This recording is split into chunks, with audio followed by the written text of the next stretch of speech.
Sa dating dressing room ng isang covered court sa bayan ng San Isidro sa Northern Samar, nakapila ang ilang residente. Isa na rito si Jeneline Galoy na karga ang 2 buwang gulang na anak na si Baby James. Ang pakay nila sa dressing room, pagpapabakuna.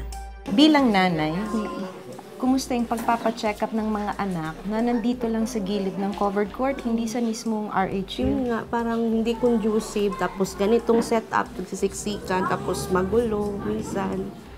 Mas maganda yung meron talagang proper place. Itong covered court ay katabing-katabi lamang nung Rural Health Unit na hanggang sa ngayon ay hindi pa tapos. At dahil nga wala silang ibang espasyo na magagamit, ang ginagamit nila ay yung dressing room nitong covered court. Ito ang Rural Health Unit o RHU ng bayan ng San Isidro. Isang proyekto sa isa sa mga pinakamahirap na probinsya sa Pilipinas na ipinagawa pero hindi natapos.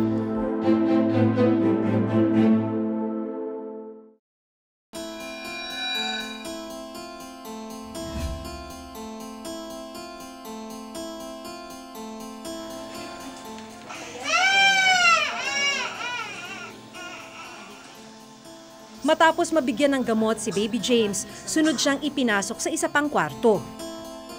Nalaman naming ito pala ang dating banyo ng covered court. Sa maliit na kwartong to, na dating CR, no, o palikuran, may urinal. Ito nga yung urinal nitong palikuran na to. Tinitimbang yung mga sanggol. Dito naman yung prenatal sa maliit na kamang to. Yun nga yung sinasabi ng mga medical workers dahil nandito yung prenatal ng mga buntis o pagpapacheck up ng mga buntis, isa sa malaking problema doon walang privacy during prenatal check-up dahil dito lang ginagawa. So mula rito, kailangang tumawid ng stage mula rito para magpa-check up sa doktor. May Rural Health Unit o RHU sana ang bayan ng San Isidro. Pero ito na ang itsura ngayon. Giba ang pader, ilang poste ang nakatayo, kinakalawang ang mga bakal at halos matakpan na ng makakapal na halaman. Kaya imbes na totoong clinic, dressing room at banyo ang pagamutan ng mga tao rito. Pag nandito ba, anong pakiramdam? Mainit, siksikan, tapos hindi talaga siya right place, halo-halo. Baka merong may sakit, mahawa yung mga bata, o kaya merong mga buntis, pagpapacheck up. Mas maganda pa rin talaga merong eksaktong lugar para nakikater lahat ng kailangan ng patient. Nakilala ko rin sa makeshift health unit si Mang Danilo Flaviano na matyagang naghihintay kasama ang 4 na anak.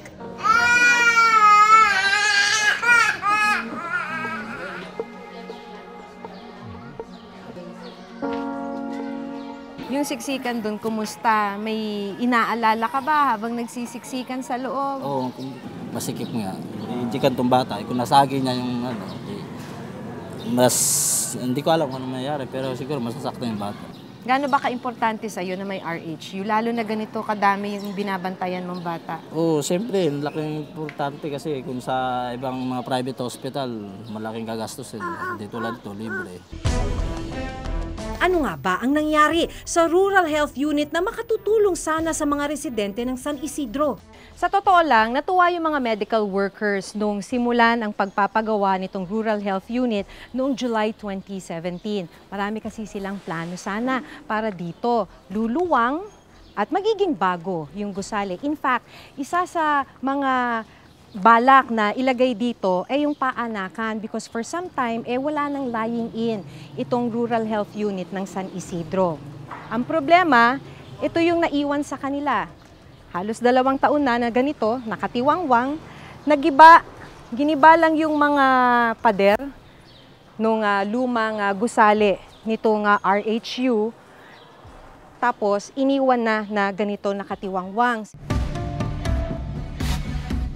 Dati ma'am, ano ho siya? Ito po, midwives room po ito. Parang pinaka-opisina lang po ito ng midwives. Midwives. Midwives. Yung part na yun po, a consultation room para sa MHO. Yung part doon, dental. Tapos doon po yung part naman na doon. Yun yung pinaka-reception. Doon po, sa bale, Opo. sa may bandang harapan. Mm-mm. Pagka sana po natapos dito, saan nyo sana ipupwesto yung paanakan? Parang dito banda ata ilalagay. Sa dokumentong ito mula sa DPWH Northern Samar District 1, July 2017 ang simula ng expansion and rehabilitation ng RHU ng San Isidro. 2.2 million pesos ang inilaang pondo para rito.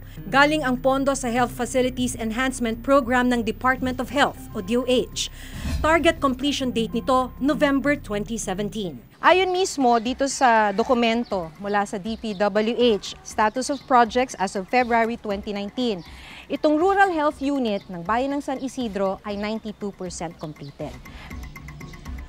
Kwento ng municipal engineer ng San Isidro, ilang beses na silang lumapit sa DPWH para alamin kung kailan tatapusin ang proyekto. So 92% completed ba ang ganyan, sir? Sa base siguro sa ano nila kasi sila naman yung nag-validate, yung taga DPWH, sila yung may copy ng scope of works, yung program. Anong ginawa ho ng LGU? Oh, pumunta din ako, ma'am.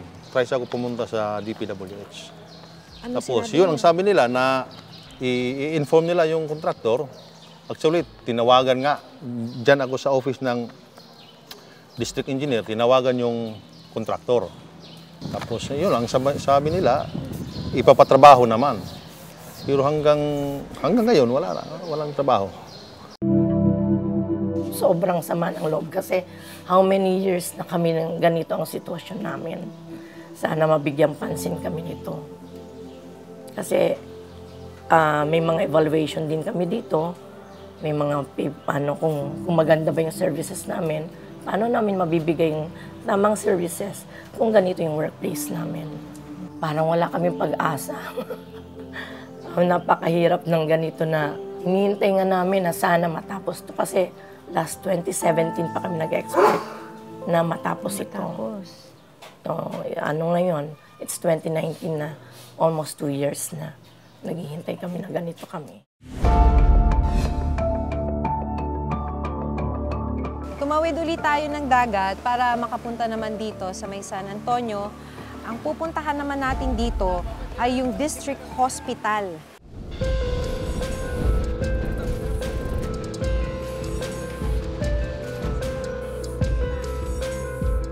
So yung pakay po kasi po namin, kukumustahin po sana namin yung sinasabi ng DPWH na rehabilitation nito pong San Antonio District Hospital.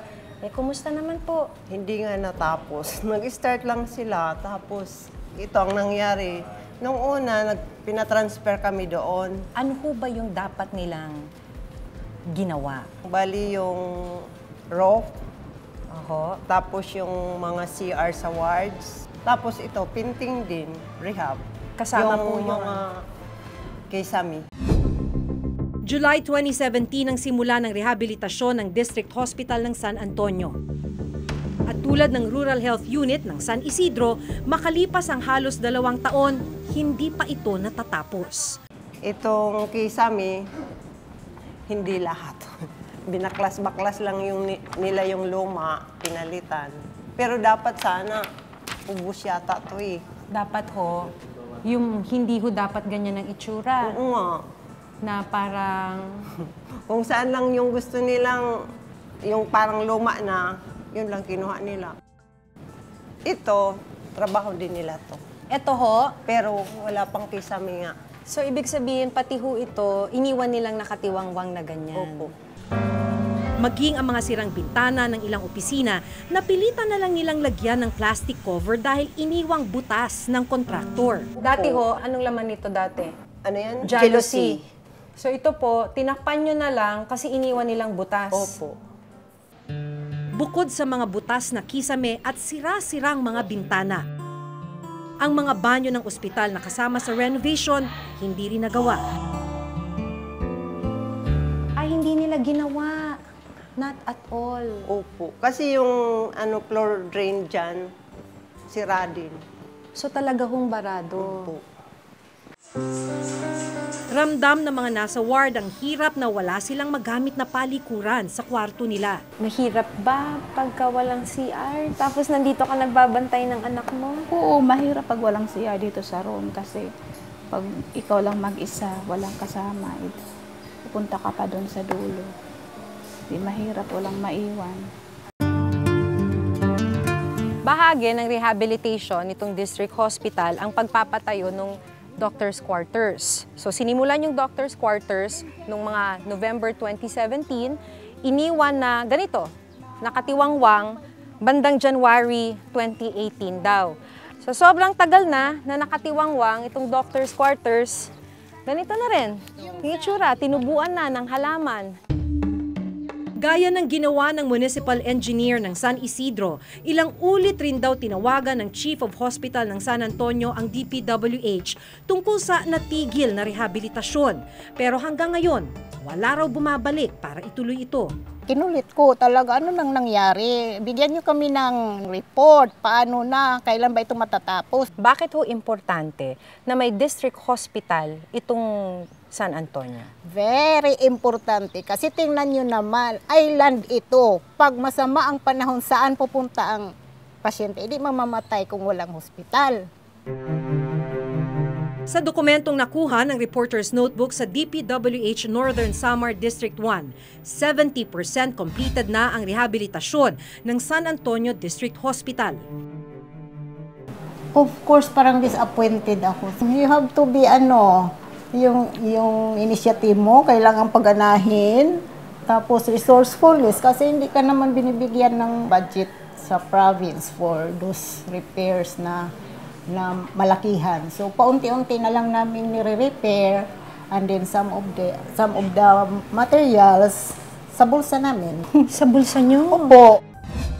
Ito pong San Isidro ay 92% completed. At ang itsura nito, sir, talagang winasak na pader, ilang poste, kulang ng isang poste, nagkaroon na ng steel beams, pero dahil hindi kumpleto, hindi pa pwedeng buhusan.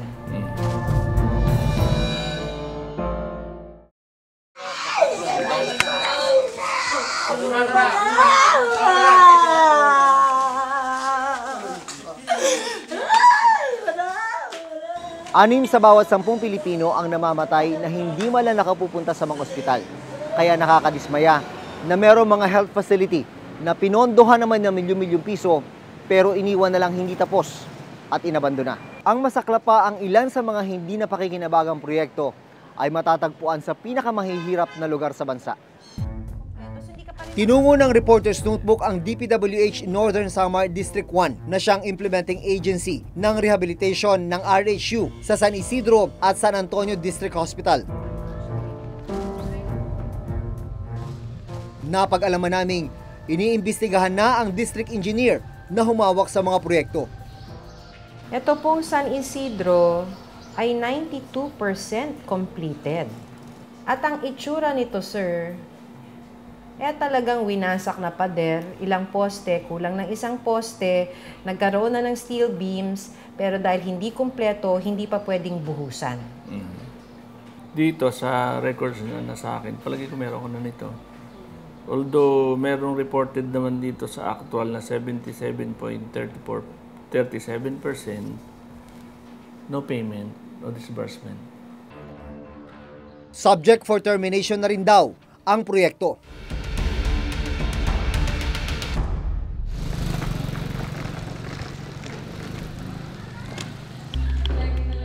Base naman sa kanilang ginawang panibagong evaluation, hindi 70% kundi 34% completed pa lang daw ang San Antonio District Hospital. 5 million lang ang contract amount. Magkano po yung nakuha?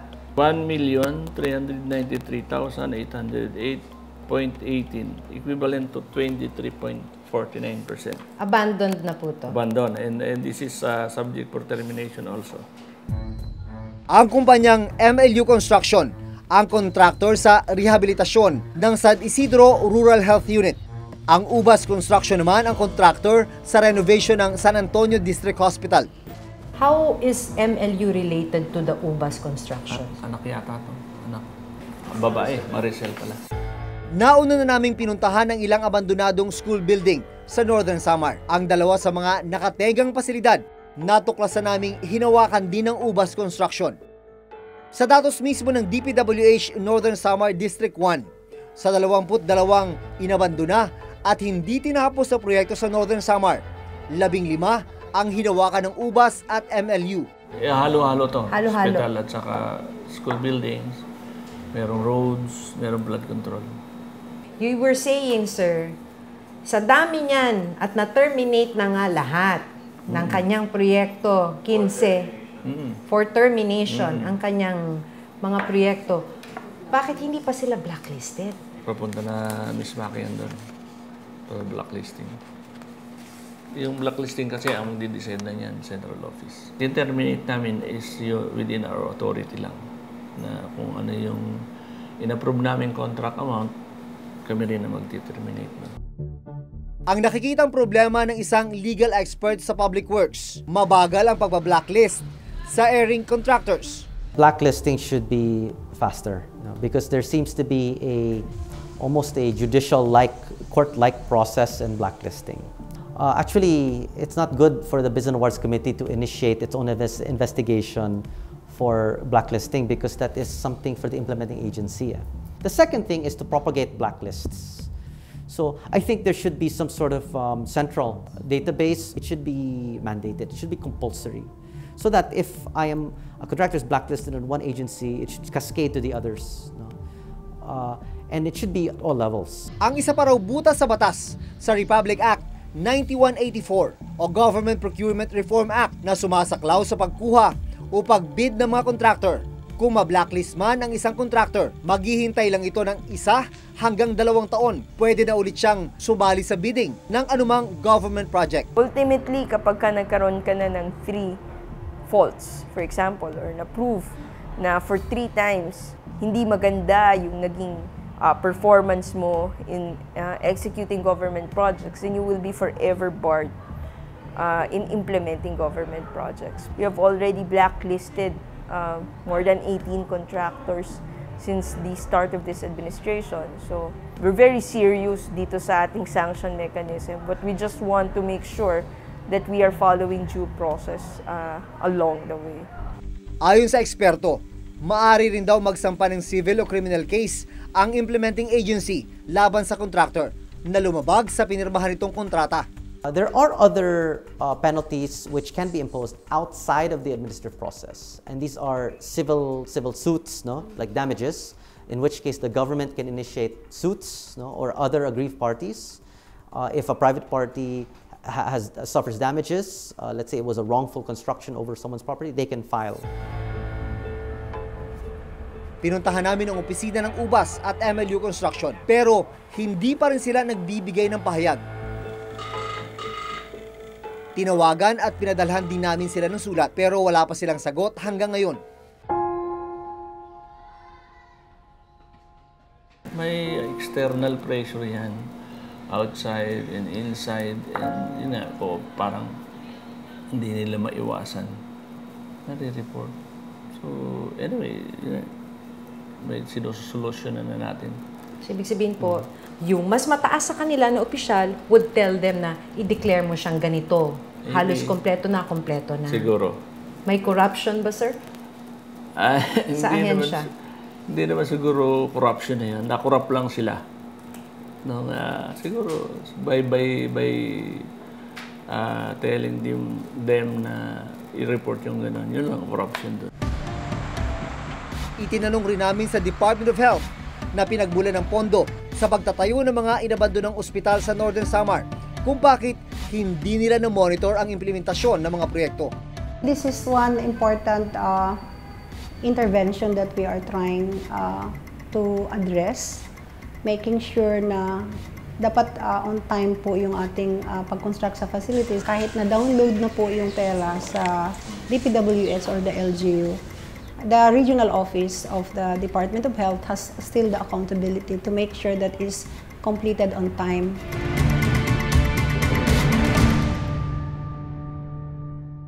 Ang pinuntahan ng Reporter's Notebook ay isa lang sa 2 distrito ng Northern Samar. ang ika-4 sa pinakamahirap na probinsya sa bansa. Nakita namin doon na kailangan ng mga residente ang mga health facility. Kaya nakakalungkot na makita na ang mga proyektong ito ay nakatenga at inabandona. Kaya ngayong eleksyon, dapat tama ang iboto. Dahil ang paghawak at paggastos sa pera ng bayan nakasalalay kung sino man ang nasa Senado, Kamara at mga lokal na pamahalaan.